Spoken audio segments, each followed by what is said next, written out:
They've been called many things: spirits, fallen angels, gods, nightmares. But across every culture, buried in ancient texts and whispered in occult circles, their names return, unchanged. These are the demons that have haunted humanity's deepest fears for thousands of years. Some promise knowledge, others offer power, but every one of them demands a price. Tonight we dive deep into the darkness to uncover the 10 most dangerous demons in history and why you should never, ever summon them. Welcome to Beyond Reason, and if you haven't already, hit subscribe because once you hear these names, you might never sleep the same again. In a forgotten kingdom swallowed by sand, a demon landed on the shattered throne. His wings stretched wide like nightfall, his eyes glinting beneath a crow's skull. He did not speak. He plucked the crown from the king's corpse, laughed without a sound, and vanished into the storm with jewels in his claws. From then on, kings would dream of him and awaken to find their gold gone. We begin with Raum, a lesser-known demon but no less deadly. In the infamous Ars Goetia, Raum is described as a great Earl of Hell who commands 30 legions of spirits. He first appears as a crow, simple, harmless, but transforms into a man with powerful, destructive intent. Raum's power lies in theft and chaos. He can steal from kings, destroy cities, and incite heartbreak between lovers. What makes him dangerous isn't brute force, it's subtlety. Raum whispers secrets, creates betrayal, and leaves ruin in his wake. People who summon him often believe they're gaining an ally, until everything around them falls apart. Next is Foras, the philosopher of hell. Foras is a president of the underworld, commanding 29 legions. He offers wisdom, knowledge of herbs, gems, logic, and life itself. He can heal, teach, and even make one invisible. Sounds tempting, right? But here's the twist. Foras is often linked to madness. Knowledge, when taken too quickly or without guidance, can shatter the mind. Many who've claimed to summon Foras have reported visions, nightmares, and obsessions that lead to their ruin. He's not violent, but he doesn't need to be. In ancient temples, Foras taught forbidden wisdom, secrets that broke men's minds. He now walks between dimensions, a ghostly librarian of lost truths. He trades sanity for knowledge, whispering truths that burn like fire in the soul. Now we enter darker territory with Azazel. Once an archangel, Azazel fell from grace and became a corrupter. In the Book of Enoch, he's blamed for teaching humans how to make weapons, how to manipulate beauty, and how to create war. He represents forbidden knowledge, the kind that shifts civilizations, often for the worse. Those who summon Azazel are often seduced by the promise of transformation, becoming stronger, smarter, more dominant. But Azazel always demands something in return, and he rarely leaves a soul untouched. Belphegor is subtle evil disguised as comfort. The demon of sloth, he tempts inventors and dreamers with ideas that could make them rich. But to receive his gift, you must sit and wait and do nothing. That's his trap. People who fall under Belphegor's influence often start ambitious, but soon they're stagnant, paralyzed by indecision, laziness, or a never-ending obsession with the perfect idea. Belphegor doesn't destroy cities. He destroys futures, quietly, slowly, until you've wasted everything you could have been. Belphegor was once a patron of innovation, but pride corrupted his purpose.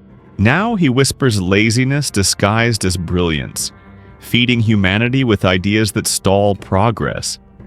He lounges in gold palaces of rot, waiting for civilizations to collapse under their own decadence. Ammon, a powerful marquis of hell, governs 40 legions. He is described as a creature with a wolf's head and a serpent's tail, spitting flames from his mouth. But in human form, he's calm, almost noble. Ammon is a demon of reconciliation and conflict. He can make friends or destroy them, lovers or enemies. He knows your emotional weak points and will twist them. He's often summoned to resolve disputes, but many report the opposite. Ammon gives you what you ask for, but not how you expect. With one face of peace and the other of war, Ammon twists the hearts of leaders and lovers alike. He appears during conflict disguised as a diplomat, but his words always end in betrayal. He feeds on the chaos between desire and violence.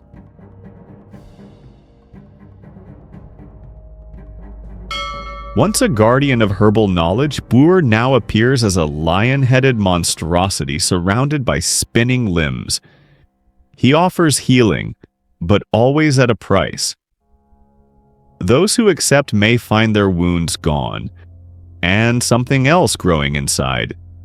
At first glance, Bur doesn't sound dangerous. He teaches ethics, logic, and herbal medicine.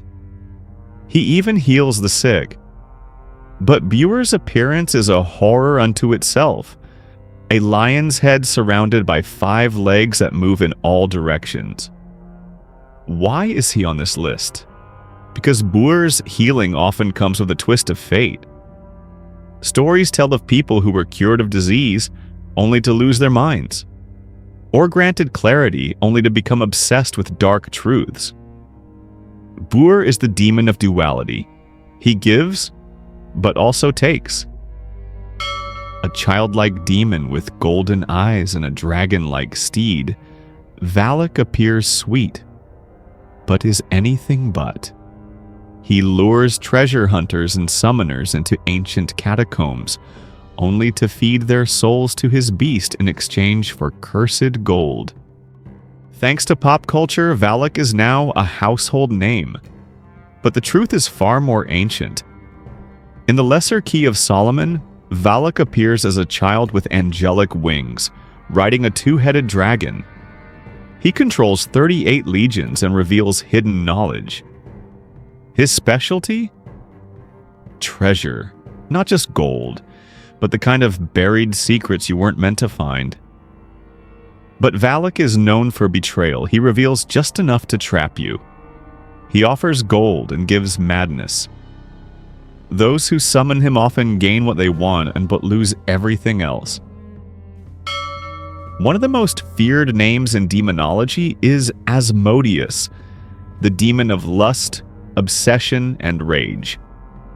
In the Book of Tobit, he murders the husbands of a woman he desires, one after another. Asmodeus doesn't just tempt the body, he consumes the soul. People influenced by him report intense addictions to people, power, even violence. He's not just a demon, he's an infection. Once Asmodeus takes root, he's nearly impossible to exorcise. Born from the fusion of desire and rage, Asmodeus rules over carnal sins and bloody vengeance. His charm entrances kings and queens, but his love always ends in ruin. He appears during affairs, wars, and every time jealousy strikes a killing blow. Abaddon did not fall. He was locked away. The destroyer, the one who holds the keys to the bottomless pit. When summoned, he brings plagues of despair and darkness, swallowing entire cities in silence. He is not summoned, he awakens. Abaddon is not your typical demon. In fact, many debate whether he's demonic at all, or something worse. Known as the Destroyer and the Angel of the Abyss, Abaddon leads the armies of the Apocalypse in Revelation. He brings plague, fire, judgment. He is not summoned by rituals. He arrives when the world ends. but some occult texts suggest calling upon him invites mass destruction, not just of the summoner, but of everyone nearby. Abaddon is not interested in bargains. He is pure annihilation. And now the crown belongs to Lucifer, the light-bearer, the morning star, the original rebel. Lucifer isn't just the most dangerous demon, he is the most complex. Once an archangel, now ruler of hell, Lucifer represents pride, rebellion, and forbidden enlightenment. Some say he offers ultimate knowledge. Others say he lies. But all agree, summoning him is the ultimate risk. Because if he speaks to you, you will change. And that change may break everything you are.